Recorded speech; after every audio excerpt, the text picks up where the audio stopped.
Good evening. Welcome to the edition of Keene Nosman. I'm Randy Filiault, and Dave Richards is off on assignment somewhere for his job. Standing in, Kris Roberts. That is Kris Roberts. Thank you for coming in. We really appreciate it. So you're welcome. Sorry, Dave, but tonight's going to be a really good show. He's probably watching that on his computer, wherever they sent him to. Before we introduce our guest tonight, that's joining Kris and I, two things I wanted to talk about. One's kind of uplifting, that I just read that coffee lowers death rates. Keep drinking the coffee, folks. We're good. Coffee and chocolate. There we go. Diet of champions. And in sad news, and I know a lot of you people knew Tim Hockett. You know, he was a great guy, lived in Keene, you know, I think virtually his whole life, and unfortunately passed away this past week, and I know service is going to be held Friday, so condolences to all of Tim's family. Tim was just a great guy. You know, Keene's lost a really, really good person. Every time you mention to somebody that Tim's passed away, they're like, oh no, everybody knew Tim. But anyhow, without further ado, we're going to introduce our first guest once our producer gets into the office in there. And joining us tonight is Ruth Sterling with Let It Shine. And if you don't know exactly what that means Pumpkin Fest. Welcome. Hi. Hi. Okay. In about 500 to a million words or less, tell us about Pumpkin Festival and what got you involved. Oh boy, thank you very much. That is a million or so. Tell you about Pumpkin Festival. Kind of start from why you got involved initially. Well, I had actually worked on the original festival when it very first started, when Nancy Sporborg created it. Mm-hmm. She was my dearest friend at that time, and when she got the idea and started this thing, I helped some, designing some materials and things, and then being downtown helping. So I was actually involved for the first few years, and I was a member of the Center Stage board when that board first started for about 3 months. And here's the thing about me, I cannot handle boards. B-O-R-E-D. I don't know. So we have an action team. We also do have a board, by the way, but and I work with them, and we do fine, but I don't know, the whole board model just doesn't work with me. So I actually resigned from Center Stage early on. I had 2 really young kids, and I was getting an MBA and was really busy, and getting divorced, throw that in. And so I didn't have a whole lot to do with the Pumpkin Festival, besides that I would go, and I would love it, and I would bring a pumpkin or 2 or 3. And but my birthday's on Halloween. And right. I love Halloween, and you know, Halloween is one of the biggest commercial days of the year in our country now. It's a big capitalistic boom. It's as exciting as Christmas to a lot of people, and I feel the same way, and my kids feel the same way. They're 25 and 23 now. Oh, sorry, 26 and 23 now, and they think Halloween is the coolest holiday and fall's the best season. So we've always had a fondness for the whole thing, but it wasn't until I heard it was going to die that I rallied, because I own a very small advertising and public relations agency. We do marketing programs that include events, and I happen to know that I believe that the Pumpkin Festival is the best marketing program Keene could ever build. And it is already built, so to lose it would be a loss, and to keep it and just improve it would be so much easier than starting from scratch. And people came forward that agreed with me. Namely, number 1 was Alex Bates at the Marriott Hotel, who said he's worked in hospitality his whole career, and he's been in other cities like Revere outside of Boston, where they've tried to start a festival. And you know, getting things started is way harder than fixing something that needs some tuning up. And I'm the first to admit that it needs a little bit of tuning up, and I know that you both have some video data to prove that.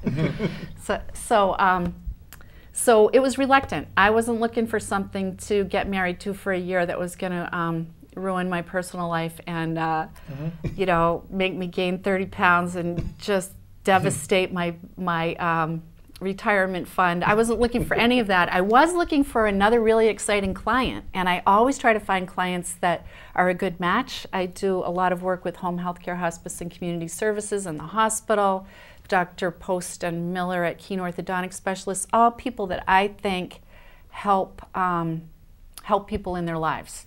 So do I think that the Keene Pumpkin Festival helps people in their lives? Absolutely. So I was looking for another anchor account, like in a mall, anchor stores. I was looking for another good thing to do.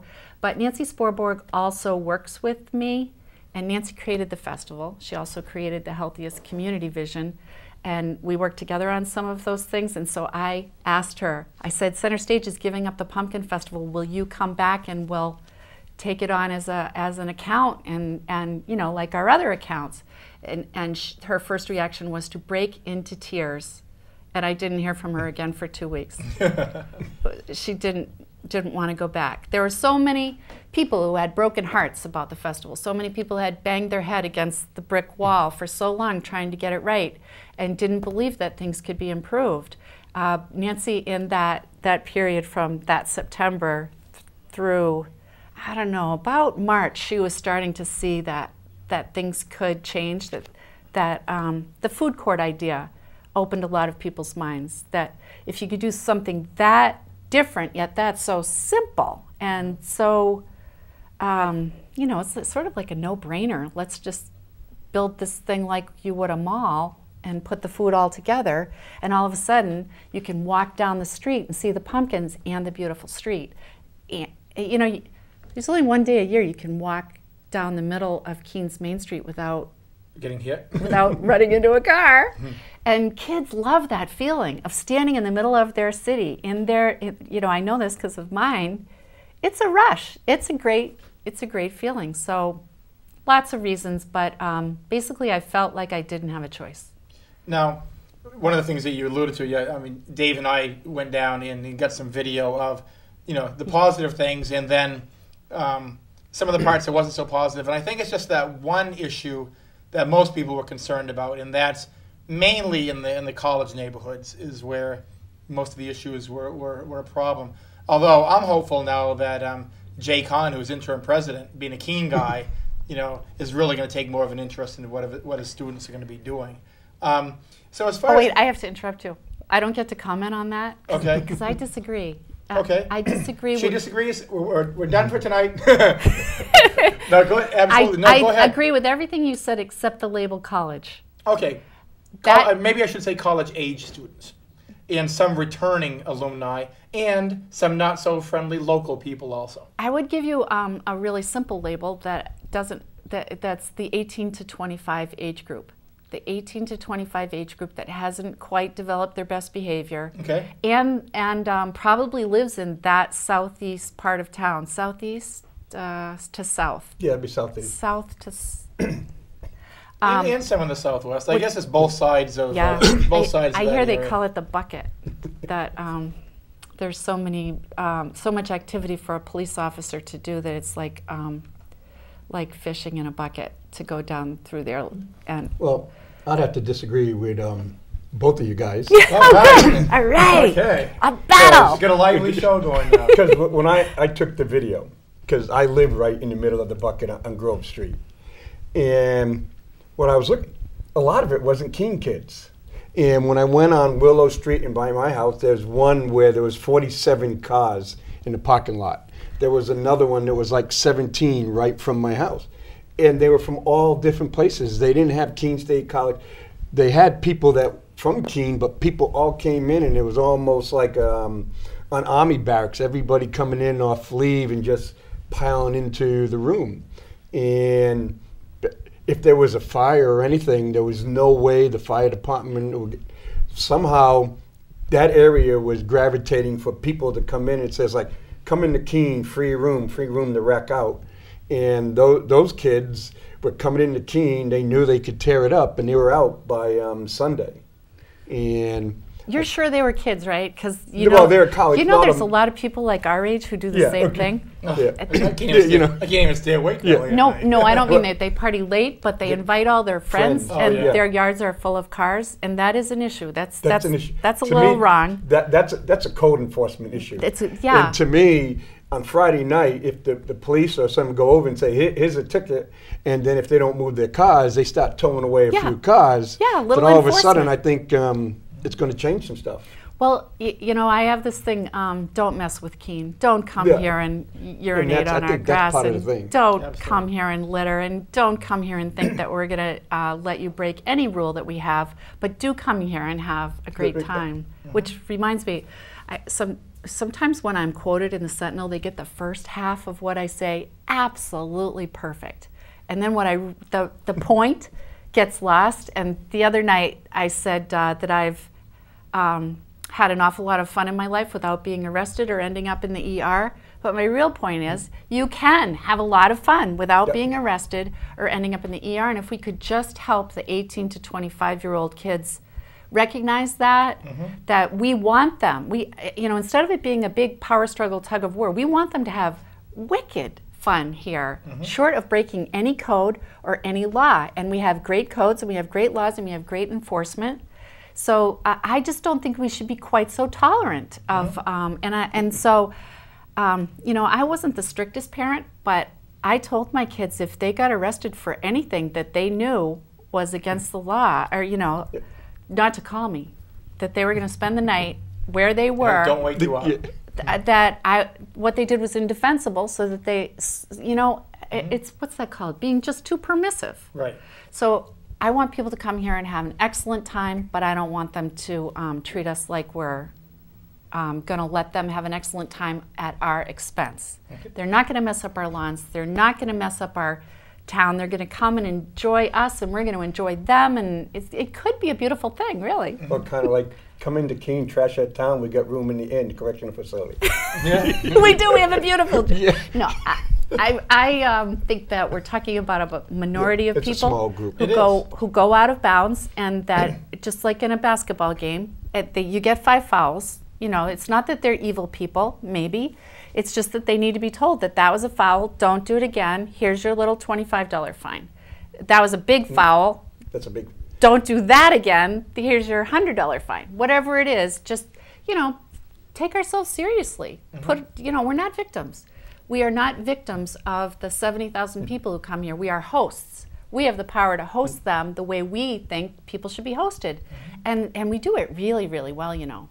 We do it really well. We've done it for 21 years with no major horrific incidents, and with all sorts of positive results. People move here because they love Keene after they visited the festival. They start businesses here. They go to school here. That, you know, there's this funny thing that Keene State College parents come to Keene once a year, not to help their kid move in or move out, but to come to the festival. I mean, that's a marketing tool. That's a major recruitment tool for businesses, for the college, for told you we do stuff with the, that my business works with Cheshire Medical Center, and I just have to tell you the story. I met my new doctor, because mine retired. I met my new doctor a couple of weeks ago for a physical. She walked into the office and said, "You do the Pumpkin Festival." And I said, does it say that in my chart? Like, you know, check her for meds, because she took on that crazy project. She said, no, I just know. I mean, my son, my family, we all went to the Pumpkin Festival. We all knew about it before we even came here. We made sure we were going to go. And I just know that Ruth Sterling's the person who does the Pumpkin Festival. And then she looked at me and she said, I didn't know Ruth Sterling was my patient, but I knew Ruth Sterling did the Pumpkin Festival. Well, what does that tell you? This is a major draw to people entering our region. And we want young, exciting new people to come. And this event really does appeal to them. So obviously, and I'm friends with the fire chief, and know a lot of the police, and obviously they have their concerns too, and but most of it's been positive. They, from what I heard from the police actually this past year, even though there was more arrests, that was by design. Yes. It's like you just said, it's time to crack down. Right. We're not letting you get away with so much. So in the conversations you've had with the police and fire, mainly police. Has that kind of been their attitude also? It's like, we're going to have fun, but we're just not going to be quite so tolerant as for the troublemakers? I think our police are excellent. I really am so impressed. I've gotten to know them more. I'm always saying I'm so glad I've never met them before. It means that neither I nor those two offspring, getting through to age 23 with no visits to the police station is like, yes, gosh, I'm so happy. But we started out in this protocol team, city staff, and the people from Let It Shine, not having any idea. I mean, basically, they had to train us how to run a pumpkin festival, and they had to tolerate 5,000 stupid questions, like, why can't you just throw them all in a paddy wagon like they do in Daytona? And they were so patient with us, but we all evolved so that we're on the same, I believe, I mean, they probably won't want to hear this, but I believe we're on the same team. We're trying to run the safest, most wholesome, most wonderful event, not let it die, not let something stupid like drunk people let it die. I mean, how'd you like to be the town that got got bested by drunks? Right. What, would we really want that to be us? I mean, like, no. Fight back. Let's fight back. So I was very surprised to hear Chief Miola, Ken Miola, say that he was pleased with the way this year went, that all of their efforts paid off, that they liked the results of their, they did a lot of things that they don't tell us everything they do. There's, you know, this is police business, this is security, and I just have consummate respect for all of them. And I'm also afraid of them. So I was a witness to an accident a little while ago, and police came, and I wanted to be a witness because I knew that the people were falsely accusing each other, and I saw exactly what happened. And then I thought, this guy's not going to believe me. He's going to say, she runs the pumpkin festival. She's crazy. So I didn't want to tell him my name. I said, do I have to tell you my name?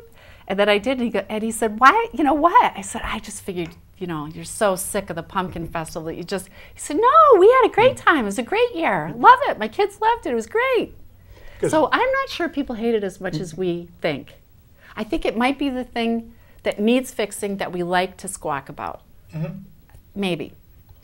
Well, I think a lot of it is just because of that minority that we talked about that cause all the problems. And of course, the squeaky wheel gets the grease. And so the next day, you're not going to be reading about the 80,000 people that had fun. You're going to be reading about the 100 or 125 that misbehaved. Want to talk about that for a second?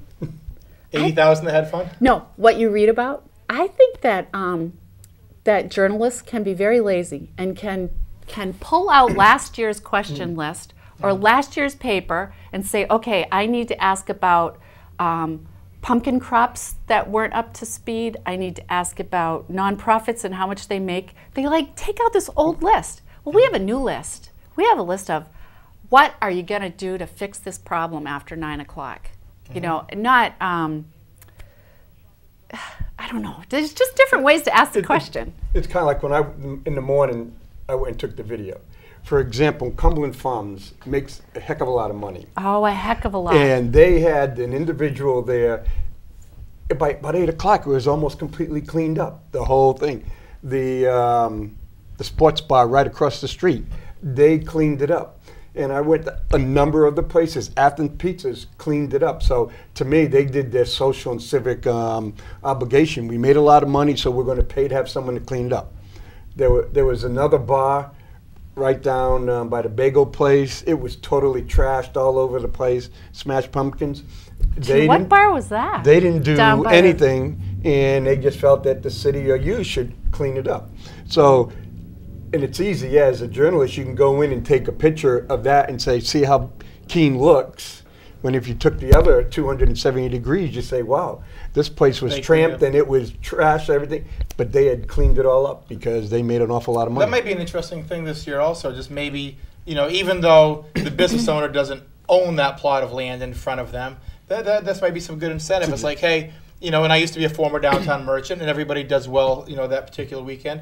And that might be a good idea. Just say, hey, you made some money. We're not asking you to do anything different, except maybe contribute a little bit of labor to clean up in front of your business.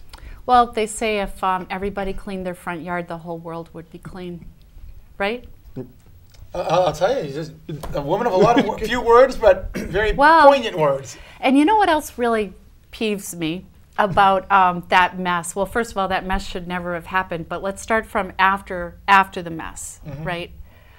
Cleaning up that mess was easier than raking leaves. It was way easier than shoveling snow. It was way easier than any cleanup that is from anything. I mean, in 2 days, you couldn't find... it gets me so incensed. But the, in 3 hours, we had Central Square raked. And it's not pumpkin guts, it's empty shells. They rake easier than the leaves at my house anyway. So I think that we overrated how hard that cleanup was. On the other hand, I don't want us to have to clean up. I believe littering is a, is it a crime? What's the word crime? It's a misdemeanor, is it? Yeah. It's bad.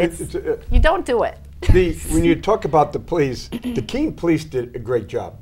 They were well coordinated. I saw Chief Manola in his civilian clothes going out, giving people, knocking, I mean, I gotta go to court. And he goes, yep. But the problem was when I was helping to clean up, the other policemen who were not from the Keene area, and then it was about 5 or 6 of the kids from Future Farmer or one of those, we were trying to take them up and they kept kicking us off the street, saying no and we can't. And so that was a big communication gap because I think these were new cops, they hadn't been here before, and we're saying, the guy in the truck said, hey, how can we get rid of this stuff unless we have people throw the stuff in? So it took the city worker and the waste management guy and say, come on, let's not be an idiot. They're here to throw the stuff in. Hey, you know, you could make a sign that says that, hey, let's not be an idiot. That's really, that would solve a lot of Pumpkin Festival problems if everybody just wasn't an idiot. So, I mean, I realize, you know, the problems are getting resolved, you know, the rowdyism, and Dave Richards and I know yourself too, we were out with the cameras. Yep. And I'll tell you, sometimes you get in their face with the camera and they're like, whoa. You know, they didn't there was a lot of that, whoa. I mean, I have back trouble, and I'm like 56 3/4 years old. If somebody's going to make me pick up pumpkin gag, they're going to hear that I'm not happy about it. So I would go up to kids who thought that they were allowed to do this and say, who do you think's going to pick that up? This old lady is going to pick that up, and I'm not going to be happy about it. And they would say, oh, let me help you. Let me help you. Like, well, at least for, you know, one pumpkin. Yeah. But that's one less pumpkin on the ground. Let's fast forward, just in case I don't get to come on your show again. I just want to tell you. We'll let you back. That we have, if you take a problem like that, I worked at Markham for a long time, and there was this program called Methods Improvement Training, and you were supposed to identify a problem, question, provide alternatives, and think of ways to solve it. You weren't supposed to, you know, cry or give up or like shut down or cancel Christmas or what it was. It's like being in the Marine Corps. That's how we're all trained. I actually think it was a Marine that came up with this program. Okay, here we go. But you don't roll over. And so the other day at one of these protocol meetings, we were talking about this very thing of how you get the pumpkins cleaned up so fast that no one has a chance to smash them. We also, you know, how do you get them in the dumpster before they hit the ground? And this, I'm going to leave you hanging on this, I'm sorry to say, because I can't tell you the actual deal yet.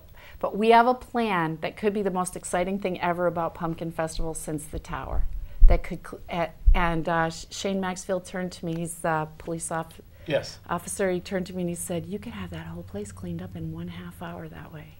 I said, yes, we could. Well, there's a secret out there, we just don't know it yet, and I guess we're not going to be told today. Well, you'll know as soon as, you know, if I jump ahead of getting approval, real approval from the from Gary Lamoureux and the from everyone, we have sitting around like this. Everybody kicked the tires on it and thought it would work, but it involves some people at the college and some other people's buy-in, and I got to make sure it'll fly before I start making. I made a promise last year to that southeast neighborhood that I'd clean up their trash, and they are not forgetting that. They are you know, like, okay, Ruth, you could walk on water. Not that I could, but you could do everything right, but you did not clean up our trash. And we're never going to forgive you for it. So I'm not going to make any more promises until I feel a little more sure. Okay. But we do have some other things I could tell you about. You know what? Let's rock and roll. Let's you know, the floor is yours. Somebody on the on our team, I don't know if she wants me to tell you who, but she works for the city in a management position, has white doves. Has white doves. I know who it is. Do you want to out her? No. No. Oh. She offered her white doves to start the festival.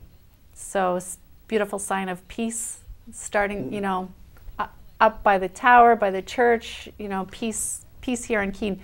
This is last year's brochure, and we were supposed to have peace in the city by 12:30. So piece is a theme of Pumpkin Festival. There's a few others like arts and visual aesthetic and creative stimulation and all of that, plus being respectful of nature and realizing that this is a harvest festival with roots in anthropological history that we need to respect. So there's a bunch of themes like that, but when she ever offered this white dove symbolic start to the festival, I could just picture it being really, really beautiful. I can also picture a T-shirt that has, you know, peace, love, and pumpkins with the, I don't know. Moving ahead a little bit. Was that not the most exciting thing you ever heard? I'm telling you, I was just breathless over here for a couple of minutes. I could probably give you some more. More boring stuff. Funding. Oh yeah. Funding. And now I know that's always a sticky wicket. And as far as how much the city contributes, gee, is there any more ways to raise monies? I know parking seemed to have helped this past year, charging a little bit for parking, which I think is a great idea because, I mean, whenever you go anywhere to a sporting event or any type of a major event, you don't figure you're going to park for free. That's the model we need to have people put in their heads. When you go to a Patriots game, even if you're parking a mile away and walking, you're paying. Right. In somebody's little driveway or whatever, in a real lot. And maybe you're also buying a bottled water there. I'm probably going to get in trouble with someone in code, so I'm going to be quiet about that. But yes, anybody who has a parking lot within a half a mile of Keene that's not renting out spaces that day is losing money. So I just talked to someone who's on the board of a Monadnock United Way agency that has 24 parking places between where I live on Washington Street and town. 24 times, that's pretty close. I'd charge at least $20 to park there. That's. And you probably have 2.5 times turnover during the course of the day. You do. That's what they have about right next to my house at the bank. Okay. Now, do any of those monies though go to your agency? Oh no, I'm to sorry. Help offset. So what I'm thinking is maybe somebody does own a private lot or something that and they're Keene residents and they're really interested in helping the Pumpkin Fest. Maybe they can donate their spot of land to your agency for the day, just saying, you know what, go ahead and help raise revenues, to help offset some of the costs. You know what I wish? I mean, that's wonderful. You're like dreaming there. That's a beautiful dream, and I like it a lot. Well, thank you very much. But I'm thinking if people in the Southeast neighborhood would consider doing that in their neighborhood, that they could make money to address some problem or some cause in their neighborhood, and maybe we could be friends.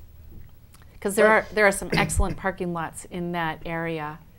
So let's say they could go either way. If they have a bigger lot and they wanted to donate, they could. But if they want to put 3 cars in their driveway for $20 a pop, they could make, like you said, a turnover, a couple $100 during the day. Why not? Sounds good to me. But funding, there's an effort underway. Oh, I brought you guys some stuff. This is the. Oh, you already have it. Printed it. Did I print the right one? That's a different one? Yeah. Okay. This is the list that I provided Councilor Greenwald of the nonprofit organizations of which I'm aware that are making significant amounts of money. And this is 60 causes. They're not 501c3s necessarily. I am not an advocate of having everybody have to be a 501c3 corporation. They can be a church group or a baseball team or whatever, but the total number of these 60 causes is $196,479. And if you add what Let It Shine earns that day to fund the festival, we're way over a $250,000 in good causes making money. So that was important to him and is a reason that I believe the city should invest in this. But to me, as a public relations and advertising agency professional, that is not the #1 reason I think we should invest in the Pumpkin Festival. It is because it's a really cost-effective public relations campaign. For $65,000, which is less than, in big, you could spend more than that on TV ads to have people know about your city. We're on the map from this. People respect us as a city with creativity and stamina and Oh, I get so excited. Was it Home and Garden a few years ago that Keene was on the front cover? Well, Or one of the magazines? HGTV is coming this year, as I understand it, for not only a magazine. The HGTV has a magazine and a TV show, and they're talking to us about both. The BBC wrote to me last year, some TV show where they were I don't actually remember the name of it. And I don't have the resources to follow up on all of these things, but if I did, I would tell you that all of these are billable expenses. If I were a PR agency working for the city of Keene and I got you airtime, or I got you on the front page of the homepage of National Geographic's website, that would be worth a lot to a city, and that's right where we are. We're on the front page of National Geographic's website, Keene Pumpkin Festival, right where you want to be. About 4 years ago, I was visiting my son. He lives in Australia. Oh, and down under they have a great 8,000 miles away. And I happened to be in a little pub, and I had a shirt on that actually said Keene, New Hampshire on it. And from the other side of the bar, somebody sees it, and I hear them yell out, "Keene, New Hampshire, Pumpkin Fest." 8,000 miles away. So I brought you a present, so you can wear this next time you go to Australia. Okay. Maybe I'll send it over to Australia, because it'll probably be a couple years before I go back. Hey, we are actually... We'll send this over to Australia. There are pumpkin festivals all over the world now inspired by our pumpkin festival, but we are actually taking a page out of an Australian book with one of the proposed events this year. They have the Great Pumpkin Roll, where in Australia, where they roll it's sort of like the Lions Club duck race, but they all roll pumpkin. You buy a pumpkin, you get your number on it, and you roll it. You can roll it as, you can get serious about it, or you can let gravity take it, or whatever. You get to choose, and you have juvenile and adult age groups, and we're going to try to have a great pumpkin roll. And we're thinking about naming it in some way that pays tribute to where we got the idea, which was from Australia. So it sounds like, we've kind of been all over the place a little bit, which is good. But it sounds like the Pumpkin Fest this year, that you've really sat down and gone over everything. I mean, the problems and how to rectify them, fundraising, the nonprofits. And I know last year one of the biggest things that I thought helped a lot was the food court. I mean, that opened up downtown tremendously, where you could actually make it 10 feet in less than a half an hour. Yeah, as long as you didn't know everyone, but yeah. But and hopefully this year we can get everybody to behave themselves too. The theme is to carve away costs and plump up revenues, so that it becomes a viable, sustainable, smart business, and not the charity that comes begging every year. It really, I say everybody should benefit from Pumpkin Festival. It shouldn't be a drain on anyone. It's a great training ground and preparedness program for our police and fire and emergency response people. It really is, as Kendall Lane said on his TV show, he believes that it's a great thing for Keene. So we put that on the front of our annual report. Oh, do you want to see some of the other things I brought? Absolutely. We'll have to we'll show it to the camera here. Oh, the best of an Adnock. That's from the Keene Shopper, as far as well, this was for fundraising, and yours is gold for local attraction, right? Which one would we be prouder of? That we have this attraction that everybody votes over Mount Monadnock for, or that it's the third best fundraiser in our region? I can't decide. I'm pretty thrilled with both, and then it ended. We actually showed that on our show last week. Oh, you did? We actually held it up. That the Shopper for Best of Monadnock had Pumpkin Fest. That photograph came from out of town, from a person whose mother lives in Dublin, and he came up and sent me that picture. So we did give him a photo credit, I'm sure, but Daryl, someone. Now, have you decided on a date? As long as everything goes forward, and obviously the city council and everybody. Have we decided on a date? Have we decided on a people are going to think about flirting here. Not that kind of date. Well, really, we'll talk about that after the show. If we didn't have a date set by, let's see, before last year's was over. About a year ago. People would have been, Well, let me rephrase that then. Okay, I'm for our sorry. studio, for our audience out there, and for people in the studio, all two of them, what is the date for the 2012 Keene Pumpkin Festival? That sounds better now. I had to be clear. Yeah. Saturday, October 20th, noon to 8:30. noon to 8:30. The last year, I believe we did away with the fireworks. Correct? You know the way we look at these things is what is absolutely essential to the Pumpkin Festival, and what could we let go. And the fireworks were donated to a large extent by a wonderful company, RS Fireworks, and it wasn't the expense; it was the logistics. It was people stayed to see the fireworks, and then there was this mass exodus. So we tried to think of how we could have people gradually leave. So if the ending is a little bit of a dud, and people leave gradually, that is actually better for our systems, our busing, our neighborhoods, everything, to not have this big exodus after people stand in one place to watch the fireworks for 10 minutes or whatever. But also, you know, Nancy Sporborg loves the fireworks, and I hope she's not watching. I think that the pumpkins are spectacular enough. That tower is eye-popping. If you need more visual stimulation than that, I don't know, wait till the 4th of July, that's what I say. But they could come back. There are people who like them. You know what else people ask about, and I thought you were going to, this is what I thought you were going to ask, is what about Friday night? Yeah. I can tell you. What about Friday night? I can tell you our plan about Friday night, because it has got. So you're asking for a date, now you're asking for Friday night? Friday night. Yep, the date's on Friday night. You know, he's going to get in trouble. I am completely single, but he is not.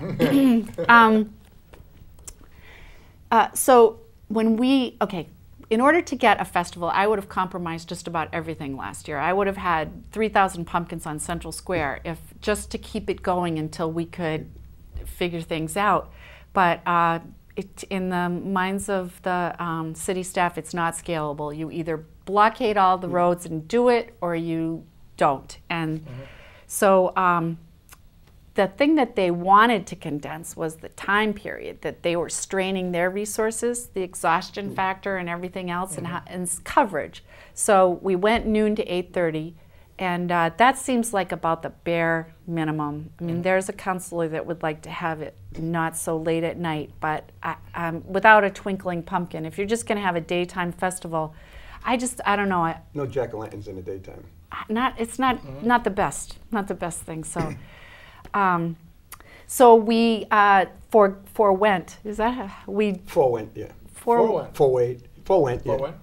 yeah. We decided to forego. That sounds better. Yeah. The Friday night community night, because in my mind, every Friday night in Keene is community night. It's the most beautiful downtown I could imagine, and every Friday night you go down there, you're going to find a great atmosphere and wonderful things to do. So I told everybody in my discussions that Friday, October 21st, you'll find the same wonderful community night you'll find the other 51 nights of the year. But that didn't fly. Nobody bought that. They said, you killed community night, like I was evil. So, and yet I respect that the police want. So we actually came up with a solution to that, something that will make the evening really special for locals and be worth going down to before there's a big crowd. And it's patterned after Art Walk, where, you know, like we're all going to go to Art Walk on June 10th, whenever it is, right? But art pumpkins, really, really super beautifully carved pumpkins in the windows of that's neat. shops. And this will be the first time anybody's heard this idea, so shopkeepers are probably saying, she never asked me. And it's true, I haven't. Okay, but she's going to be asking you. She's about to ask you, and I hope you like the idea of having, because have you ever noticed that there are some spectacularly well-carved pumpkins that only a really talented, there are some very talented creative people. So if we have, we have 1 or 2 or 3 of those, and you get to walk around downtown and see this spectacular, best of the best, super talent thing on Friday night, that's what we're hoping to offer. That's a great idea. Because, I like that one. Because I thought the Pumpkin Fest was totally missing something that Friday. When I walked down Friday, one, you couldn't take the kids or the grandkids because there was nothing there. And oh my gosh, Chris. But the other part... There's like 60 wonderful shops. The comic book store. You mean kind of for the kids. Yeah, ice for cream. The kid. How about Ye Goody Shop? That's wicked fun. Well, no, they like the extras. But the really bad part was, it felt like we gave up a city that Friday night to outsiders. It was almost like some of them were doing the Keene pub crawl. It was like, no, this isn't Keene. This is our Pumpkin Fest. We're inviting you in. It was almost kind of like, we're kind of scared they're going to do something, so we'll stay home and allow them to run through the town. Oh, really? And I can't believe you're scared of anything. no, I'm not scared. But and what made it worse was the liquor and alcohol people were supposed to be here Friday and Saturday. They didn't show up, and you could see a lot of people were underage drinking and carrying, and open containers on Friday night. On that Friday night, huh. And so that's not the Pumpkin Fest. That's not Keene, and so that's why I felt a little loss on the Friday night, the community part. So, but by bringing it back, like you said, you're going to bring it back. Yes. I think that's a great idea because a lot of people in Keene, as you're just saying, the Saturday they come to it early. Most locals do, and then most locals kind of head home early, and then let's face it, there's 80,000 of our best friends from outside of Keene come in, and I heard that a lot of Keene people really enjoy kind of the quietness, the calm before the storm night. Yeah. And I think what you said, having the artwork, but having the pumpkins in the windows, I think that's a phenomenal idea. I think that's going to go over really well. Good. I think that's good. Good. Thanks. You get an attaboy from us. Yeah. It was Mike Haynes, I think, the person on the action team that kept saying that he wanted art pumpkins in windows, and some of these ideas take a while to figure out how to do it, because Friday is the if you're working on the festival, it's a pretty busy day for you, and I just couldn't imagine how we could how we could organize a good Friday and a good Saturday. And I thought the thing that we really had to save last year was the Saturday. But I have another secret I could. Let it go here, and it's not going to be secret anymore. But that's okay. We don't mind. We have been working since last year on an attraction that I can't tell you what it is, but I can tell you that we're this close to being able to have people see the pumpkins from 45 feet in the air on Main Street. Wow. Up and away in a beautiful balloon. In a beautiful perspective down Main Street. Check out our check out Keene, New Hampshire from a view you have never seen it from before. Mm-hmm. So I'll let you know as soon as I can tell you exactly how that works. But now, beyond Pumpkin Fest, do you have a life anymore? Yeah. He's just. I mean, honestly, when you think about it, and I know most people when the Pumpkin Fest goes away, when the Sentinel stops talking about it a couple days after, for the most part, it's kind of gone until the next one starts coming up. But as you know, especially you and Kris and I know from having been involved in politics, it's completely year round. I mean, when that one ends, the next one begins. And for you, and I kind of only say that half kiddingly, that's a full-time job in itself, and you own your own small business. But I mean, the Pumpkin Fest probably takes more time than your small business does.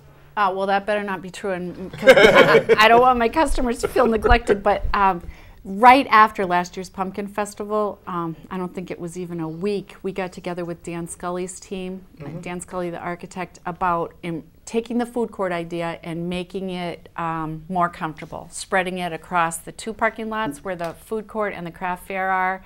And so with it, before we were even unexhausted, we were redesigning how that space could work better. Because I think everybody agrees that it worked, the concept worked, but that it could work better.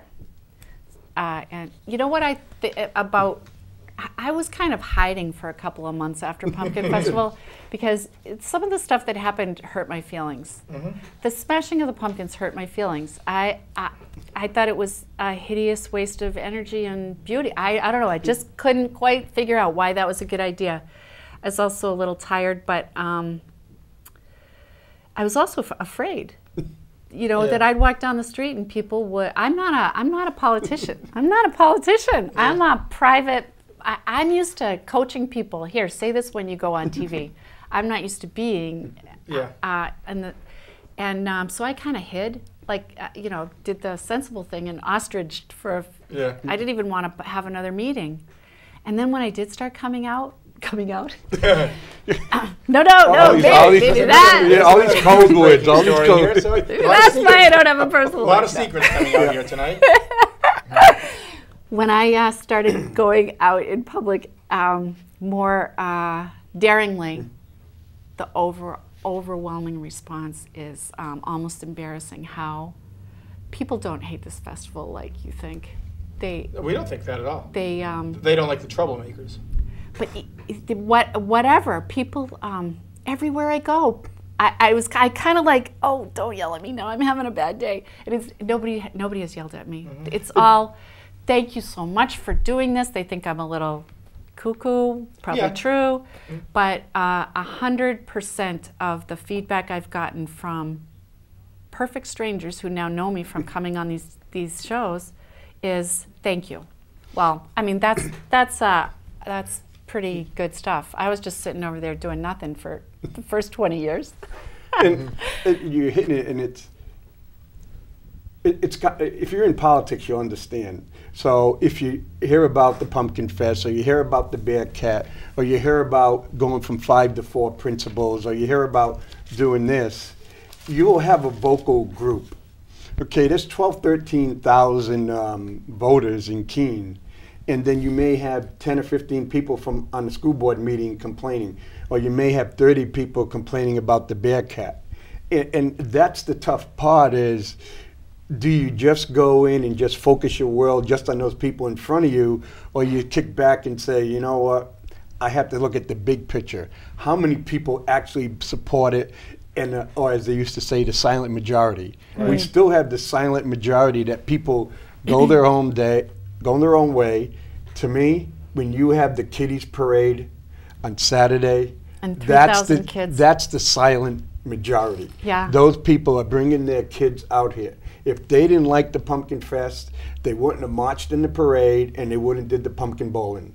Those are a lot of local people doing that. Mm-hmm. And so that's what you do, is something, can't listen to all that small, loud voice. I do listen to them because if they're usually pointing out an opportunity to improve something, right. I listen to them. But my bottom line is that leaders lead. That's right. If you're a leader, it's your job to lead, and you got to expect all the arrows that are going to come. Yeah, and they get you right. Yeah. But I've still got some wounds back there that haven't healed yet. But but if we believe, you take a look and keep on ticking. If we believe that this is helpful to our region and even our state, $8.67 million impact on the state of New Hampshire. That was calculated by the state tourism department. If we believe this is the right thing to do, then leaders lead. We have to do it, and we have to fix it, and we have to get people to buy in. Mm-hmm. So that's why we come and talk to you guys on.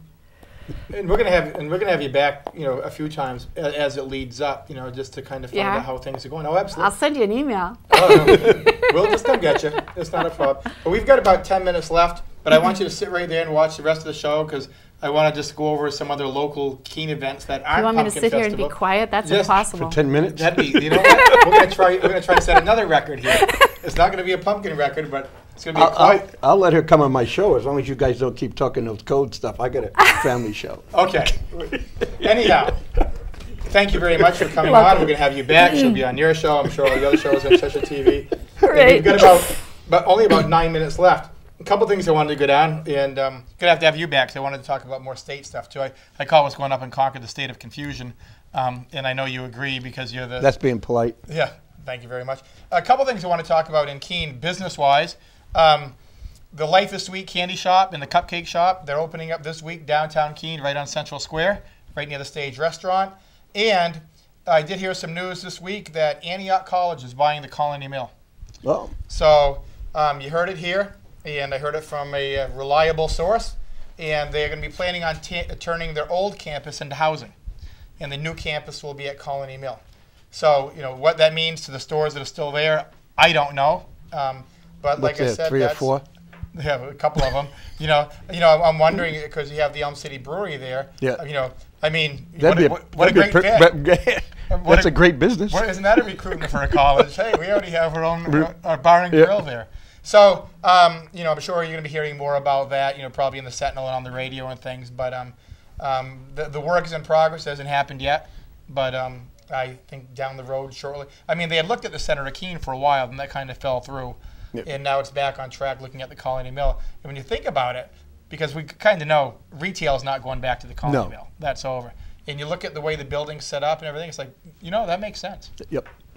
And so, that's kind of the business thing. Why don't you talk? One thing I usually do is I go over the police log. I'm not going to go over it so in depth tonight. I'll catch up on it next week. I will say that this past week the police had 640 calls, and it was a busy week, but a little bit quieter since 5,000 young people have gone home. But summer school's coming back, and the hot weather's coming back, and I'm sure that's going to take off again. And the fire department had 69 runs last week. Averaging about 10 a day. So once again, both of them tapered off a little bit, but summer's coming, and both those numbers take off again.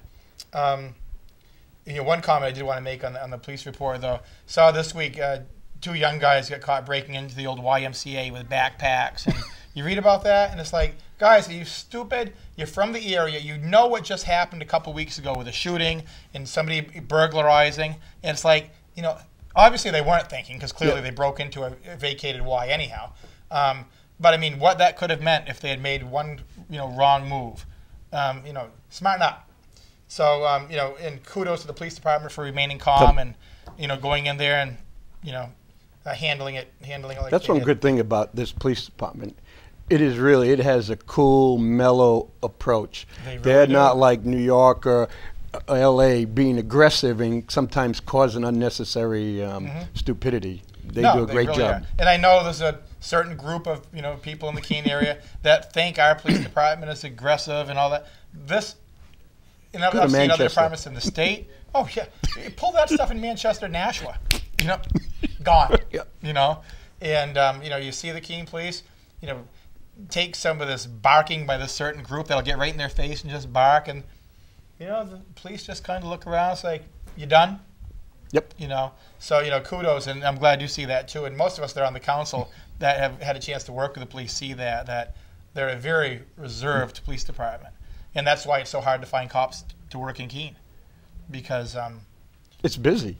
Keene is really busy. It's very busy, and they want to hire a cop that's not so the gung-ho, let's go get them.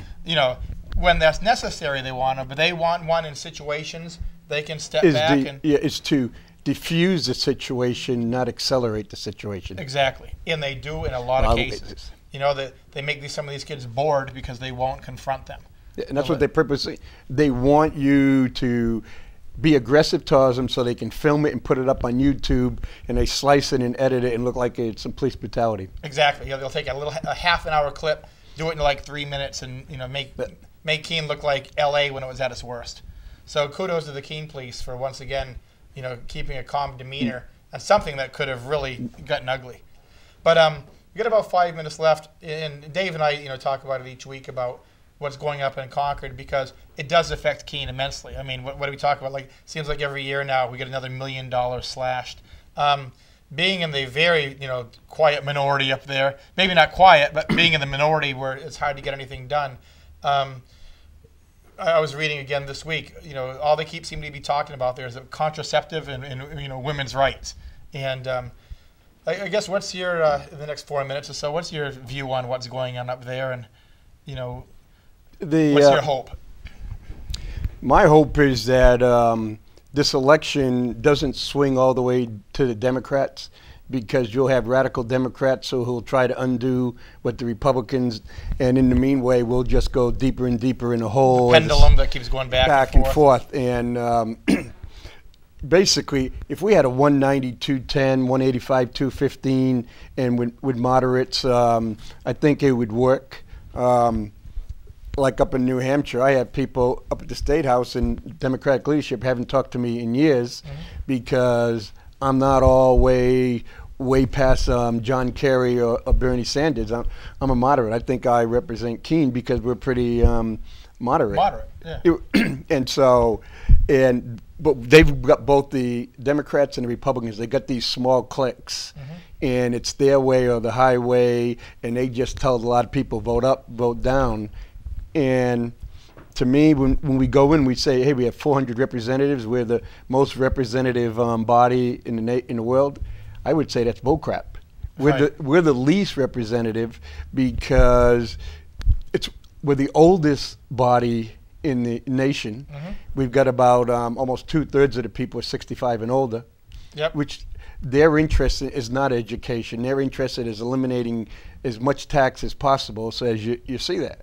And so they're not worried about the long-term benefit of the communities. A lot of them are not. Right. And some are. And or other ones will go, if we go and talk about contraceptives on the Democrat, I think we only have 2 women in the Democratic side who probably would be on contraceptives. Most all the other ones are really too old to be on contraceptives.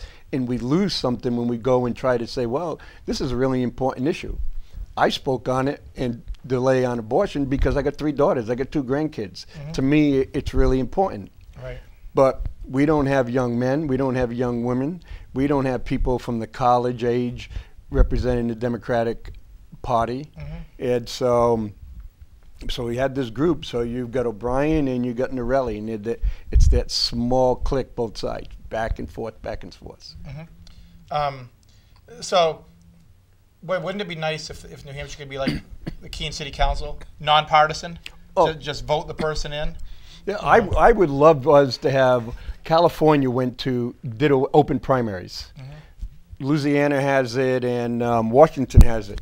Basically, you run, and the top 2 get on. If it's 2 Democrats, 2 Republicans, 2 independents, that's what goes on the final ballot. This thing is saying you got to vote Democrat, you got to vote Republican. That's why we're getting some pretty crappy people. Yeah. And a bunch of places we have free staters. We have 3 John Birch members up there. People go, no, in New Hampshire, we don't do that. Well, yes, because we vote only an R, we only vote a D, we don't even bother looking. Yeah, if we were like the city council, everybody ran independent, and we picked the best 2 people, I think you would see a world of difference. What's your opinion of having such a large majority, 400 plus members? If you had your way, if they said, Kris, we're going to let you decide how many members of the House. 236. Okay. 204. I would drop the House from 400 to 200, and I would increase the number of senators from 24 to 36. There you go. So what are the bills that are going on up there in Concord that are, that you think might be a little bit out there or might have importance that might be coming down the road? The one that Keene was to require us to get out of ICLEI because of the insidious UN Agenda 21, which they talk about local control, but they don't want Keene. There's 5 cities, and they said, get out of ICLEI. And it's like, wait a minute. If we want to do ICLEI, we're saving stuff. The people of New Hampshire, Keene, want to do it because we want to be environmental things. We want to change things, and it's saying no. But that's one of the things I just couldn't believe, that the state of New Hampshire doing that. And the other one says we're going to put a moratorium on any refugees being resettled in the state of New Hampshire. It's making us come across as wacko bigots. Oh, man. Well, we're almost out of time here. We could talk about this a long time. You watch Kris's show here on Cheshire TV also. Be back next week with Dave Richards. Thank you very much, everybody. Have a great week. Enjoy your holiday weekend. Remember your veterans. Good night. Thank you.